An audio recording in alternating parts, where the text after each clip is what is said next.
of settler violence, which is not really discussed within Israeli society. And when I saw through my view from the operations room was time and again how acts of violence against Palestinians are just under rug swept and covered up by the military that doesn't enforce the law on violent settlers. So the fact that you're occupying Palestinian territory, that's the root of the problem.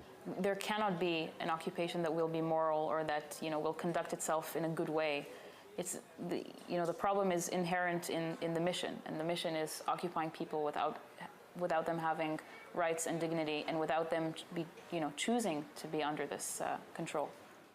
You've witnessed abuses then, or you've witnessed things you're unhappy with. Have you been a part of that yourself and that you reflected on afterwards? I've gotten orders and given orders to my own soldiers that I later regretted. I'll give you an example of something very systematic.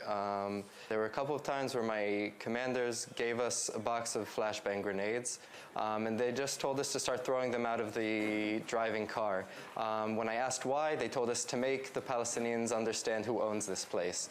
Did you feel that that the officers and the Israeli army were asking you to do something that you obviously felt really uncomfortable with, but you were not in a position to say no when you was in the army? I think that for the most cases I did feel comfortable with what I was doing, and that's because I was convinced that it was for the security of Israel. And what we do in Breaking the Silence is ask questions far beyond just security, like what is the moral price for that security? Is that the kind of security we want to live with as a society? Now I know that isn't what I want my society to be doing, and I know that the occupation isn't justified in any moral terms. So from my own experiences, I know that this occupation needs to end. I know that it has nothing to do with the morality we expect from ourselves.